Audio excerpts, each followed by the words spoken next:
Salve, salve galera do nono ano, professor João aqui, e vamos dar início ao módulo 6. Nesse módulo nós falaremos sobre pesquisa e estatística, análise e interpretação de dados. Senhores, esse módulo é bem simples, tá? É um módulo bem tranquilo. Nele a gente vai discutir alguns conceitos estatísticos e como que a gente olha, lê e interpreta alguns gráficos, alguns dados que nos são apresentados em algumas questões. Os conceitos iniciais que a gente vai trabalhar são de população e de amostra. Por definição, a população é o nome dado ao conjunto que contém todos os elementos que possuem dados que serão estudados pela pesquisa realizada. Literalmente é o nome dado ao conjunto que tem todas as possibilidades de serem estudados por aquela pesquisa feita. Exemplo 1. Se quisermos fazer um estudo sobre os times de futebol do Brasil, a população será formada por todos os times de futebol de todos os estados, independente de sua divisão ou de sua federalização. Ou seja, entram times da primeira, segunda, terceira, quarta divisão, entra o Botafogo, entram times de várzea, entram times que não são nem federalizados, que não pertencem a nenhuma federação. Todos esses times vão participar da nossa população, sem exceção. Um segundo exemplo, se quisermos analisar as características dos alunos de uma certa escola, a população será formada por todos os alunos dessa escola. E aí a gente pode analisar dentro dessa população algumas variáveis, como, por exemplo, a estatura, a idade, a religião, etc. Então, quando a gente vai trabalhar com um certo contexto, todos os elementos daquele contexto fazem parte da população e variáveis desses elementos podem ser analisadas. Tudo bem? Porém, em alguns casos, a gente não consegue analisar toda a população. E para isso, a gente estuda as amostras. Amostra é o nome dado a qualquer subconjunto ou partição da população. Estudaremos amostras da população para poder analisar características específicas da população, ou ainda pela simples impossibilidade de analisar toda a população. Vocês imaginam o seguinte, por exemplo, eu quero analisar todos os times de futebol do Brasil. Gente, apesar de parecer coisa boba, é quase impossível disso acontecer, porque tem times de bairro que praticamente só quem é do bairro conhece. Então, quando você vai fazer um levantamento estatístico, esses caras não vão aparecer. Tem times que são muito conhecidos, porém tem lugares que são tão distantes e times que são tão poucos conhecidos que eventualmente alguém vai ficar de fora. Então, é mais viável se estudar subconjuntos desse conjunto como um todo. Por exemplo, ao realizar uma pesquisa de intenção de compra sobre um produto, não se analisa toda a população de uma cidade, e sim apenas alguns indivíduos daquela região. Vamos supor que eu sou vendedor de carro e quero saber, dentro de Duque de Caxias, quem está interessado em comprar um carro. É viável que eu pergunte a todo e cada um cidadão de Duque de Caxias se ele quer comprar um carro? Como é que eu vou fazer isso? Sair de porta em porta? Eu não vou dizer que é impossível, se eu tivesse todo o tempo do mundo, conhecesse todos os lugares de Duque de Caxias e tivesse permissão de entrar em todos esses lugares, talvez eu até conseguisse, mas vai demandar muito tempo, eu vou gastar muito dinheiro e isso não vai ser efetivo, porque tem certos grupos de população que não são, vamos botar assim, o público-alvo da minha campanha. Então é mais fácil eu pegar um subconjunto daquela população e estudar apenas aquele subgrupo. Um grupo pequeno, representativo, que vai falar pelo conjunto todo, por toda a população. É assim que é feita a pesquisa de intenção de compra, pesquisa de intenção de voto, pesquisa de opinião sobre vários assuntos. Você pega subconjuntos e apresenta esse dado desses subconjuntos com uma certa margem de erro para representar toda a população. Esses dados que serão estudados pela gente, eles podem ser apresentados de várias maneiras, como tabelas e gráficos. Vamos lembrar quais são os principais tipos de gráficos que nós estudaremos. O primeiro deles é o gráfico de colunas. O gráfico de colunas é representado por retângulos de bases iguais, alinhados com o eixo horizontal e alturas proporcionais aos valores que as colunas representam. São aqueles retângulos na vertical, que a base deles são todas alinhadas com o eixo horizontal e cada coluna vai ser proporcional à quantidade de dados que eles representam. Ou seja, quanto maior for a quantidade de dados, maior vai ser a minha coluna. Olha esse exemplo aí do gráfico que representa as frutas de preferência do sexto ano A. 15% prefere abacaxi, então abacaxi é um retângulo pequeno. O retângulo da maçã, que é 30%, é maior, na verdade é o dobro do tamanho. Se a gente conseguisse medir, ia ver que é o dobro. Quanto maior a porcentagem, maior a altura da coluna. E os retângulos têm todos a mesma largura. Um outro tipo de gráfico que nós vamos estudar é o gráfico de barras, que é formado por retângulos também, porém eles são apresentados alinhados com um eixo vertical e de comprimentos proporcionais aos valores que as barras representam. Ou seja, esses gráficos eles não vão ser na vertical, eles vão ser na horizontal. Por exemplo, esse gráfico representa o total de venda em milhares de reais pela região do planeta. No Japão, uma certa quantidade, nos Estados Unidos outra certa quantidade e na Europa outra certa quantidade. As larguras dessas barras horizontais são iguais e os comprimentos delas variam proporcionalmente à quantidade de dados que eles representam. O próximo tipo de gráfico é o gráfico de setores. O gráfico de setores, também conhecido como gráfico de pizza, é formado por um círculo e esse círculo vai ser dividido em setores circulares. Lembrando, tá, galera? Matéria do sétimo ou do oitavo ano.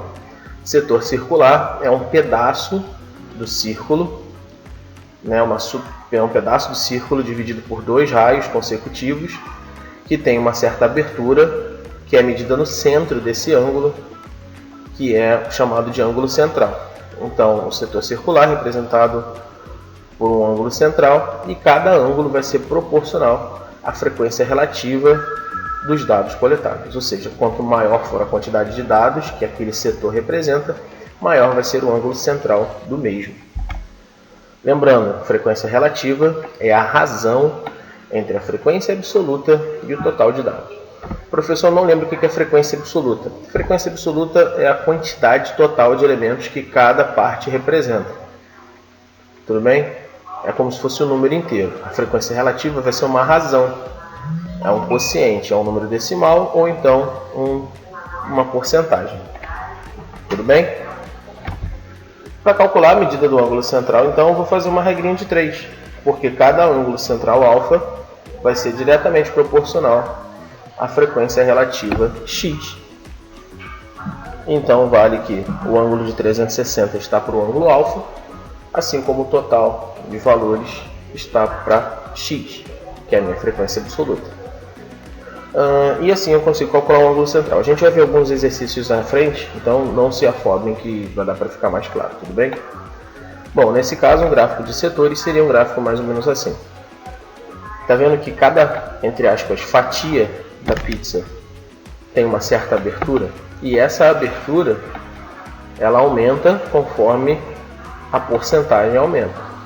Quanto menor o percentual, menor a abertura.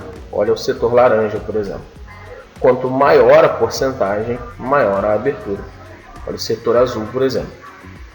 Então, cada abertura dessa no centro do círculo é um ângulo central, e esse ângulo central pode ser calculado fazendo a regrinha de 3.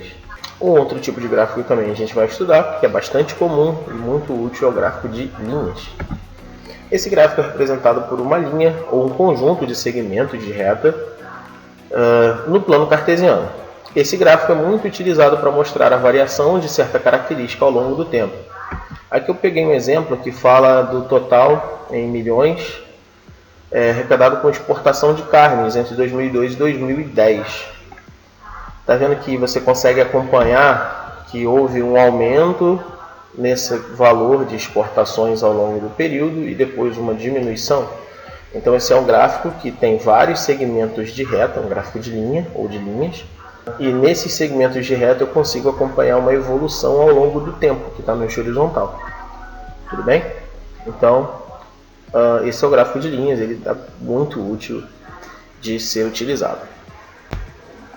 Aqui eu peguei o exercício do Praticando Aprendizado número 1 para a gente treinar. Tudo bem? Ele fala o seguinte, a lanchonete de um clube fez uma pesquisa sobre as mercadorias mais consumidas no mês de novembro de 2019. E ele te dá o gráfico, né? Essa questão está no livro de vocês, tá, gente? Praticando aprendizado número 1 do módulo 6. Aí ele fala que as mercadorias são sanduíches, pizzas, caldos, bebidas ou doces. E cada uma dessas mercadorias tem um percentual. Ele quer saber qual é a medida do ângulo central do setor correspondente aos sanduíches e do ângulo central do setor correspondente aos caldos. Bom, vamos começar com o sanduíche primeiro. Eu observei aqui que o sanduíche está em azul e ele é 40% do total de mercadorias consumidas. Então, se eu tenho um percentual de 40%, quer dizer que o ângulo central também vai ser proporcional a esse valor. Ou seja, o ângulo total de 360 está para o ângulo central alfa, assim como o 100%, que é o total de porcentagens, está para 40%, que é o percentual dos sanduíches. 360 é o total, 100% é o total, está na parte de cima. Alfa é o ângulo central que eu quero descobrir, 40% é o percentual referente, está na parte de baixo. Então, fazendo a regrinha de 3, multiplicando cruzado, simplificando primeiro, o lado direito, eu vou cortar o percentual com percentual, 0 corta com 0 e 10 simplificando com 4 dá 5 sobre 2. Aí fica mais fácil fazer a continha, diminuir os valores e a gente multiplica cruzado. 5 vezes alfa é igual a 2 vezes 360. 2 vezes 360 dá 720. O alfa está multiplicando. Perdão, o 5 está multiplicando. Passa para o outro lado dividindo. 720 dividido por 5. O ângulo central alfa vale 144 graus. Tudo bem? Então é assim que a gente calcula o ângulo central. Para calcular o ângulo central referente aos caldos é a mesma ideia. O ângulo total de 360 está para o ângulo central beta, assim como o percentual de 100%, que é o total, está para o percentual dos caldos, que é 15%. Simplificando o lado direito por 5 e cortando por cento, eu vou ter que 360 está para beta, assim como 20 está para 3. Multiplicando cruzado, 20 vezes beta é igual a 3 vezes 360. 3 vezes 360 dá 1080, o 20 estava multiplicando, passa para o outro lado dividindo. 1080 dividido por 20 dá 54 graus. Uma dica minha é, ele não pediu no exercício, mas para você treinar, dá uma pausa no vídeo e tenta descobrir os ângulos centrais dos outros 3 itens, das pizzas, das bebidas e dos doces. E uma segunda dica, se você tentar fazer isso, é que a soma dos ângulos centrais, dos 5, no final das contas tem que dar 360. Confere se a soma dá 360, se der tudo certo, tudo bem. Se não, lembra que você pode vir tirar dúvida comigo ou com a tia Elvira. Mais um exercício referente a essa primeira parte. Esse exercício ele fala que os alunos de um curso de espanhol obtiveram o seguinte resultado em um teste de 5 questões de múltipla escolha. O número de questões corretas está à esquerda e a quantidade de alunos que acertou a questão, aquela quantidade, está à direita. Então o número de questões que estão corretas está na coluna da esquerda, de 0 a 5, porque são 5 questões, e a quantidade de alunos que acertou aquela quantidade de questões está na coluna da direita. Ele pede para você construir um gráfico de colunas que represente essa situação. Não esqueça de colocar o título no gráfico. Então, tudo bem. Se eu esqueci, depois a gente acerta. Galera, o que a gente tem que lembrar é o seguinte, no meu gráfico tem que ter uma grandeza em relação à outra. No caso, eu vou colocar a quantidade de questões no eixo horizontal, que cada aluno acertou, e quantos alunos acertaram aquela quantidade de questões eu vou colocar no eixo vertical. Fazendo assim com que as minhas colunas tenham a mesma largura, que as alturas sejam proporcionais a essa quantidade de alunos. Então, por exemplo, em roxinho eu tenho quem acertou nenhuma questão, em azul escuro quem acertou uma questão, em azul claro quem acertou 2 questões, em verde quem acertou 3 questões, em amarelo quem acertou 4 questões, em laranja quem acertou as 5 questões. Repara que cada uma dessas colunas está com a mesma largura e a altura delas é proporcional a quantidade de alunos que acertou aquela quantidade de questões. Então a roxinha para no 10, a azul escura para no 30 e assim por diante. É assim que funciona o meu gráfico de colunas, tudo bem? Se ele ficou meio brega aí, desculpa, porque eu fiz no Paint. Vamos continuar então com o conteúdo? Seguindo adiante, a gente vai falar sobre variáveis estatísticas, né? Como é que são as variáveis que a gente estuda numa pesquisa e como elas podem ser apresentadas, sua nomenclatura e suas tipificações. A gente vai começar apresentando logo de cara um organograma que dá pra gente todas as possibilidades. Tudo bem? Eu preferi fazer assim, que eu acho mais fácil. Eu sugiro que você pause o vídeo para você estudar se você tiver dificuldade. Eu espero que não tenha. Então vamos lá. Quais são os tipos de variável que podem aparecer numa amostra ou numa pesquisa estatística? São apenas dois tipos. As variáveis podem ser quantitativas ou elas podem ser qualitativas. Professor, o que é uma variável quantitativa? O nome é sugestivo, é aquela que relaciona uma quantidade. E o que é uma variável qualitativa? É aquela que está associada a uma qualidade. Quantitativo tem a ver com número, qualitativo tem a ver com adjetivo, com qualidade. Tudo bem? Bom, essas variáveis quantitativas elas podem ser subdivididas em dois tipos. Variáveis quantitativas discretas ou quantitativas contínuas. Professor, eu não entendi a diferença, eu não sei ver a diferença. A gente vai ver mais para frente em exercícios, mas é bem simples de entender. A variável quantitativa discreta é aquela que necessariamente representa um número natural, uma quantidade fixa, contável e incorruptível, por assim dizer. Ela não admite aproximações, ela é exata e ponto. Por exemplo, o número de televisores que você tem na sua casa. Não tem como você ter meio televisor, um televisor e um pouquinho. Ou você tem um, ou você tem dois, ou você tem três, ou você não tem nenhum, e etc. E assim por diante. O número de fios que uma pessoa pode ter, de unhas que você tem nos dedos da mão, são sempre quantidades discretas, não podem variar. Ninguém tem meia unha, ninguém tem meio fio, ninguém tem meia televisão. A variável quantitativa contínua é aquela que admite uma certa aproximação ou não necessariamente uma exatidão. Essa variável ela vai estar ligada com quantidades que podem conter algum tipo de erro, como por exemplo, a estatura de alguém. Quando você pega alguém que fala assim, eu tenho 1,58 m, significa que se a pessoa colocar a trena na altura dela, geralmente vai bater lá nos 158 centímetros. Mas está exatamente em cima da linha dos 158? Será que está um pouquinho abaixo? Será que está um pouquinho acima? E se eu conseguisse dar um zoom para milímetros? Será que seriam 1580 milímetros precisamente? Ou teria um pouquinho de variação para cima ou para baixo? Quando a gente trabalha com dinheiro, com variação percentual de uma ação, quando a gente trabalha com a massa corporal, a gente nunca tem um valor exato, é sempre um valor estipulado. Esse valor estipulado, né, é uma variável contínua. A variável qualitativa, como eu falei, ela sugere adjetivo, ela pode se referir a qualidades que não são enumeráveis. Essas qualidades, essas características, podem ser nominais ou ordinais. De baixo para cima, ela é ordinal quando ela pressupõe que existe uma certa ordem, uma certa hierarquia. Por exemplo, a escolaridade de uma pessoa. Escolaridade é quanto aquela pessoa estudou.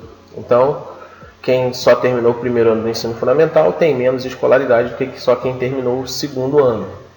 Então, a pessoa pode ter um ensino fundamental incompleto, pode ter fundamental completo, pode ter um ensino médio completo, superior completo e assim por diante. Cada estágio desses não é quantificável. Você não tem, sei lá, a escolaridade do ensino médio não tem um valor numérico para ela, mas você sabe que ela tem uma certa ordem e ela vai aparecer antes de uma ou depois de outra. Quando tem hierarquia entre as coisas, então você tem uma variável qualitativa ordinal. Por outro lado, a qualitativa nominal é aquela característica que não apresenta ordem. Ela é apenas um adjetivo, uma adjetivação, uma qualificação da variável.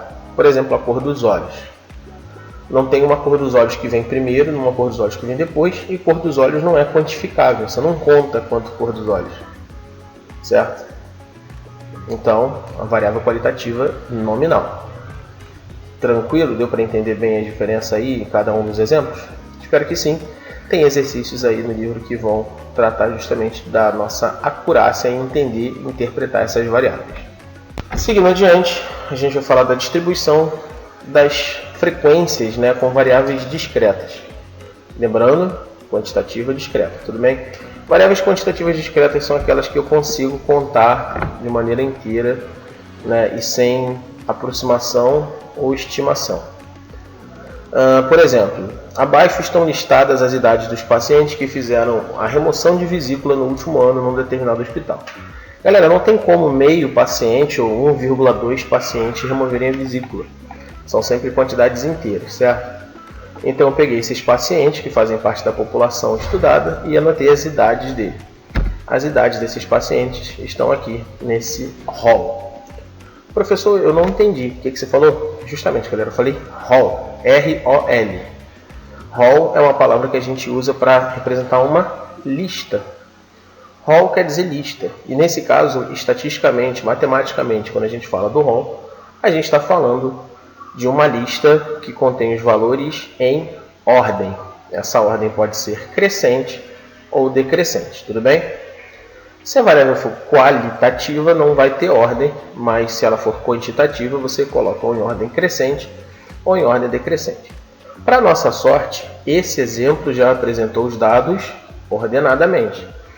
Ou seja, quando eu falo que nessa tabela tem as idades dos pacientes, eu estou dizendo que tem 3 alunos com 2 anos de idade, tem 1, 2, 3, 4, 5, 6 alunos com 3 anos de idade, pacientes.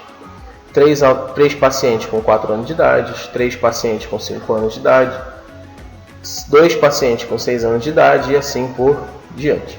Aliás, até pela baixa idade dos pacientes, eu acredito que seja um hospital pediátrico, né? Mas continuando a questão. Uma vez que eu tenho os dados, eu tenho que lembrar que a frequência absoluta é a quantidade total de elementos que tem aquela variável e a frequência relativa é esse valor percentual. Eu posso representar esse percentual pela fração frequência absoluta dividido por n. N é sempre o total de elementos. No nosso caso aqui, eu tenho 20 pacientes, não é isso? Se eu contar todas as idades, são 20 idades no total, quer dizer que são 20 pacientes.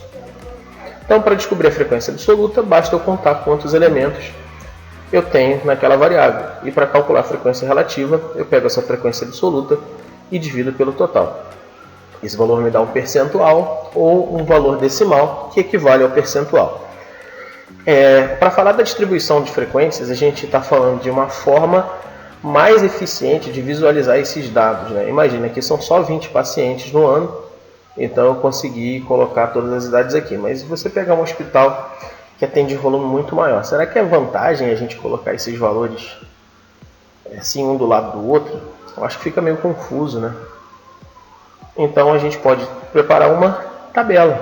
Essa tabelinha vai ter esses dados que foram apresentados. No nosso caso aqui, eu preparei uma tabela com 3 colunas. Na primeira coluna eu tenho a variável, que é a idade dos pacientes. E essas idades foram anotadas, está vendo? Eu tenho paciente com 2, 3, 4, 5, 6, 7 ou 8 anos de idade. Na segunda coluna eu anotei a frequência absoluta de cada idade, ou seja, quantas vezes aquela idade apareceu. Significa que a idade de 2 anos apareceu 3 vezes, a de 3 anos apareceu 6 vezes, e assim por diante. Repare que a soma da frequência absoluta é igual ao total de elementos que eu tenho na minha amostra. Eu não anotei nas idades de 20 pacientes, então o total da soma ali da frequência absoluta tem que dar 20.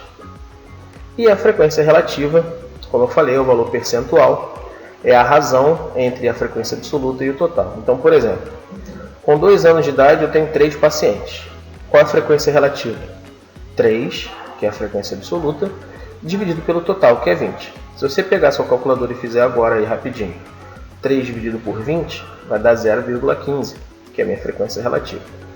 Ah, mas professor, está escrito ali do lado que a frequência relativa é percentual.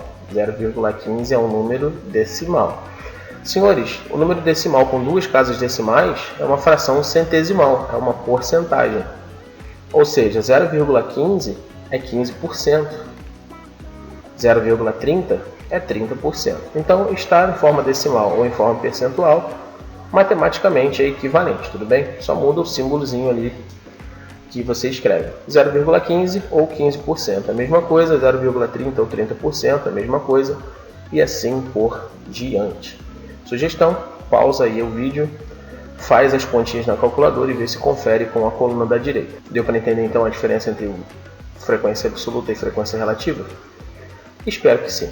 Bom, se você pegar essa tabela de variáveis discretas, você pode ainda, se a questão pedir, construir gráficos, tá? Eu aqui construí para o nosso exemplo um gráfico de colunas, que é o que eu acho mais fácil de construir. Eu costumo cobrá-lo bastante aí em provinhas. À esquerda, no eixo Y, eu tenho as quantidades, né, as frequências absolutas. E no eixo horizontal eu tenho ali as idades dos pacientes. Então, pacientes com 2 anos de idade são 3. 3 anos de idade são 6. E assim por diante. Senhores, deu para entender? Alguma dúvida? Se ficou com dúvida, não esquece. Os canais aí de comunicação com nós, professores, estão abertos. Pode falar com a Elvira, pode falar comigo pelo WhatsApp, pode mandar mensagem para a coordenação, que a coordenação também vai encaminhar sua dúvida para a gente. Ok?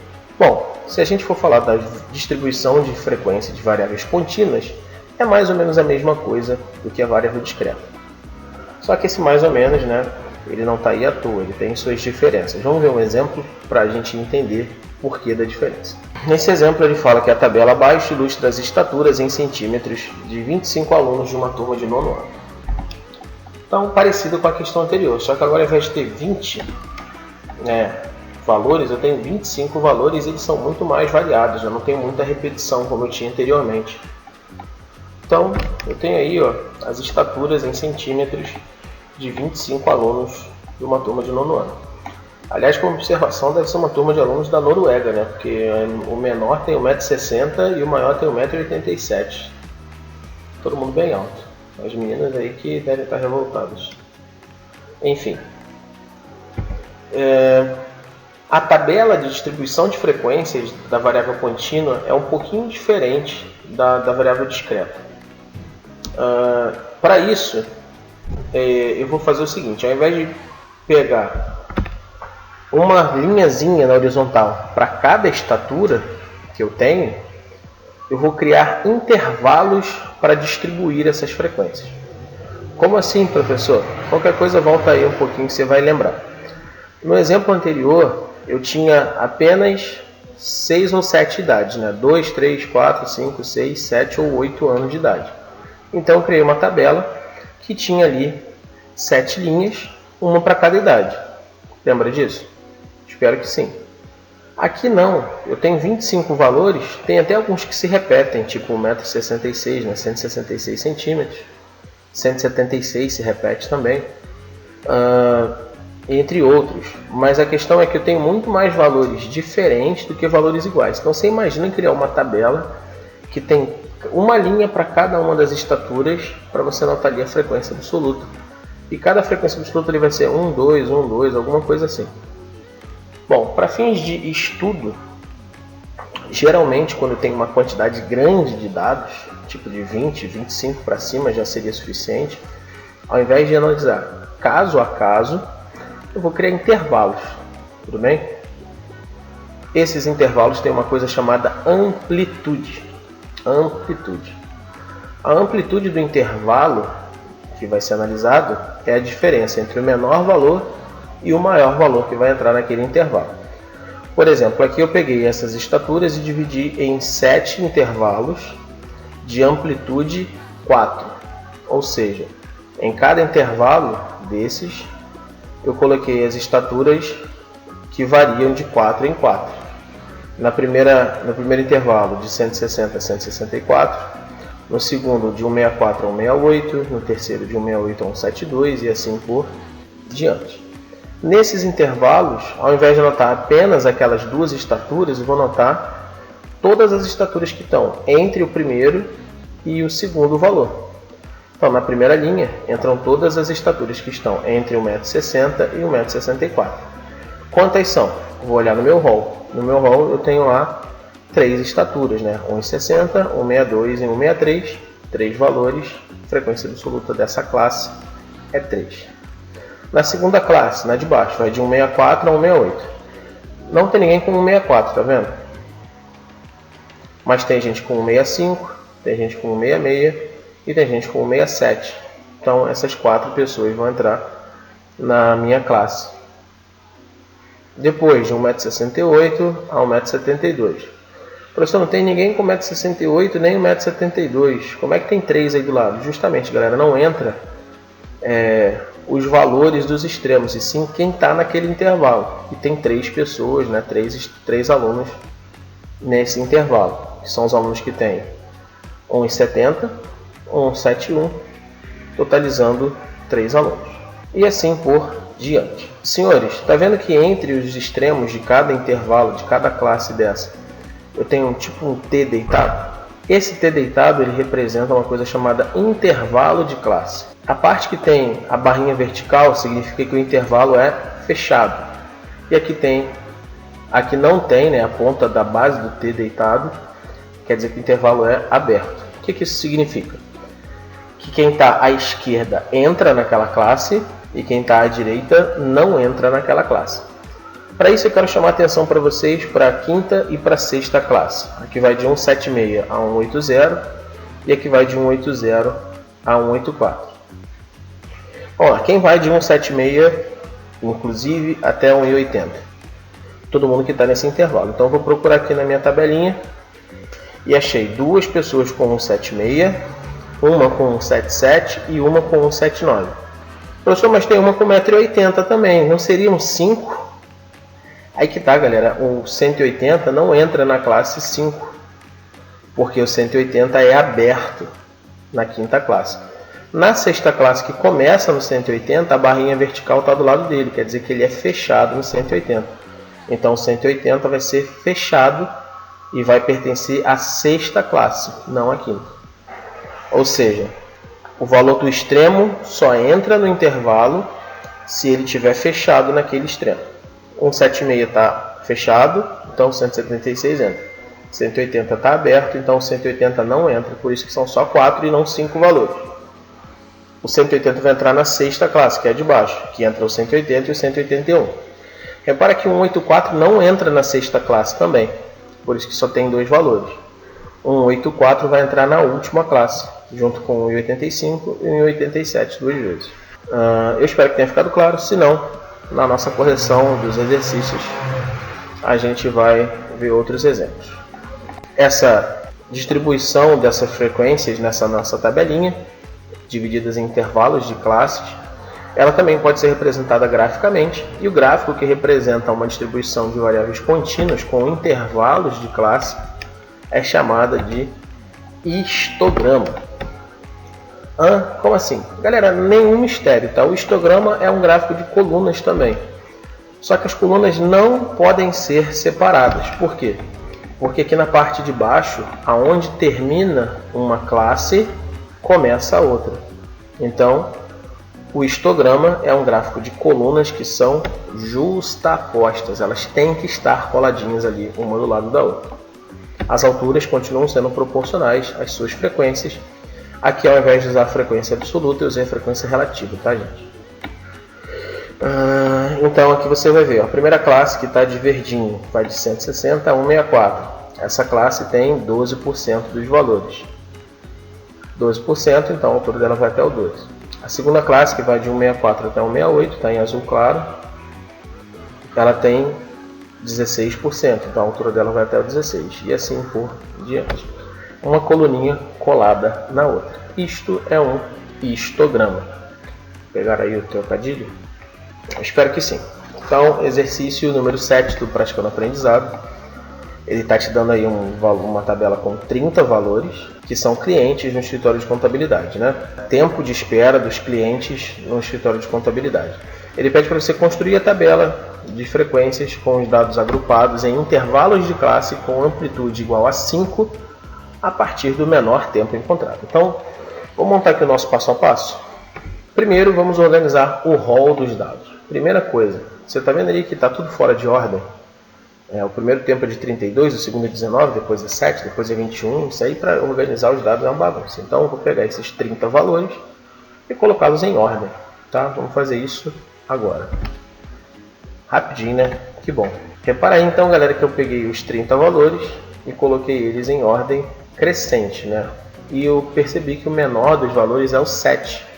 e o maior dos valores é o 36. Bom, vamos continuar então.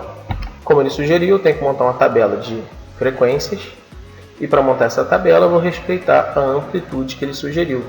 A amplitude é o tamanho, o espaço entre dois extremos de uma mesma classe. Ele pediu para fazer esse intervalo com amplitude igual a 5. Então, minha tabela vai ficar assim. A primeira classe vai de 7 a 12. Por que 12? Porque é 7 mais 5. 5 unidades de amplitude. A segunda classe de 12 a 17, depois de 17 a 22, depois de 22 a 27, depois de 27 a 32 e depois de 32 a 37.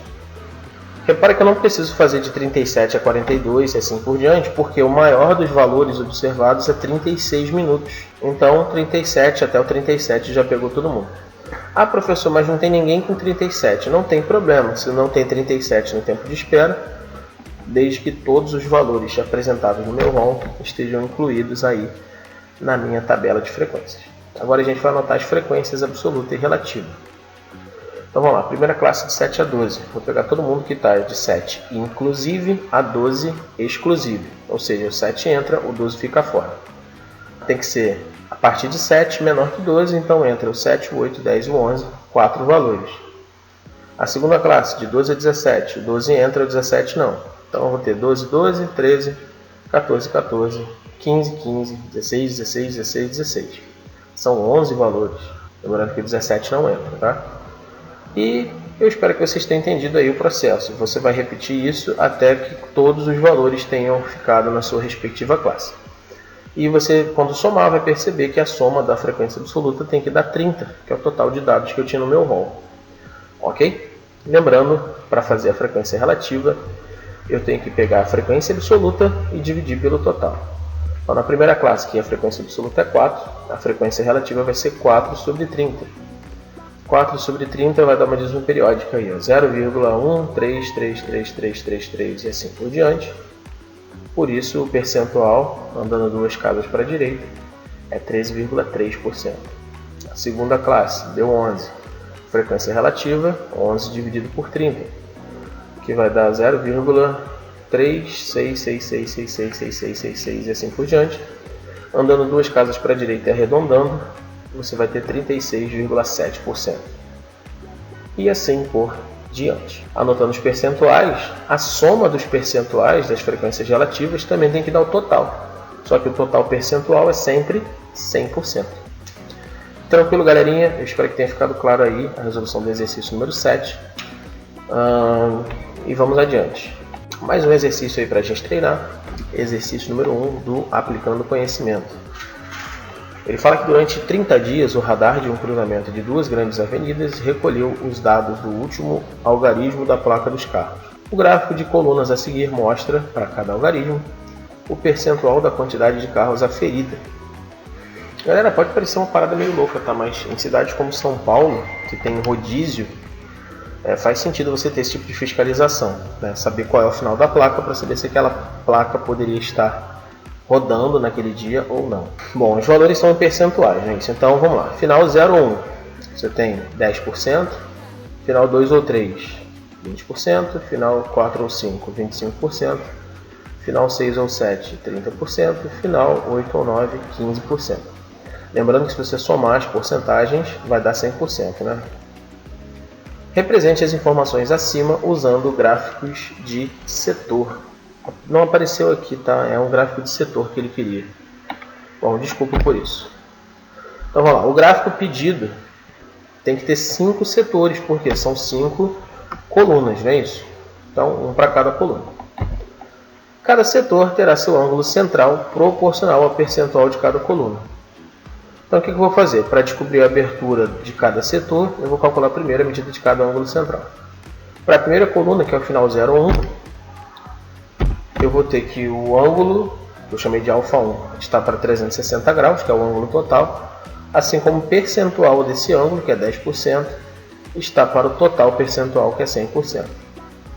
É igual aquele exercício que a gente viu lá em cima, tá? Eu só inverti a posição, né? Porque você pode fazer isso, já que é uma proporção. Fazendo aqui as simplificações e multiplicando cruzado, 10 dividido por 100 dá 1 sobre 10, e 360 passa multiplicando. 360 vezes 1 sobre 10 dá 36 graus. O ângulo 2, que é o alfa 2, está para 360, assim como 20% está para 100%. Aí eu vou ter, simplificando, 20 por 100 dá 1 sobre 5. 360 passa multiplicando, vai ficar 1 sobre 5 vezes 360. Lembra que a ordem dos tratores não altera o viaduto. E isso dá 72 graus. O ângulo da terceira coluna, que eu chamei de alfa 3, está para 360 graus, assim como o percentual da terceira coluna, que é 25%, está para um percentual total, que é 100%. Sendo assim, alfa 3 vai ser igual a 1 sobre 4, que é a simplificação de 25 sobre 100, né? Dá para simplificar por 25, vezes 360. 1 quarto vezes 360 dá 90 graus. O ângulo da quarta coluna, alfa 4, está para 360, assim como 30 está para 100. Simplificando 30 por 100 dá 3 sobre 10. 360 passa para o outro lado multiplicando.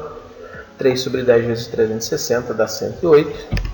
E por fim, o ângulo da quinta coluna, alfa 5, está para 360 graus. Assim como o percentual da quinta coluna, que é 15%, está para 100%, que é o total.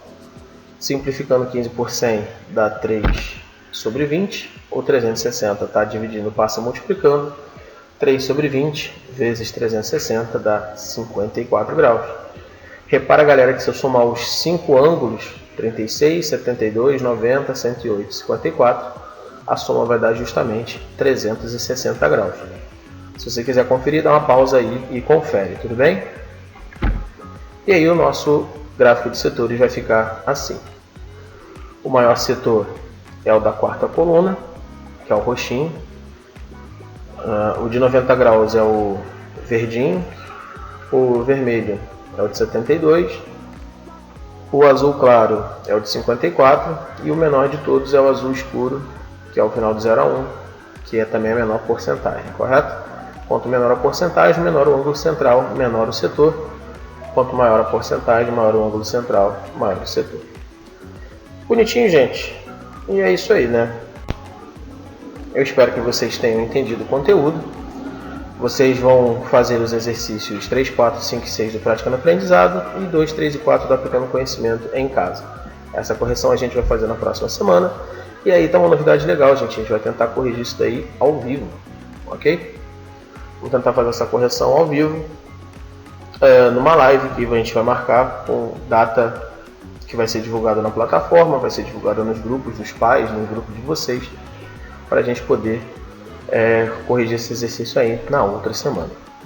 É isso aí, meus queridos. Fiquem com Deus. Forte abraço. Saudações vascaínas.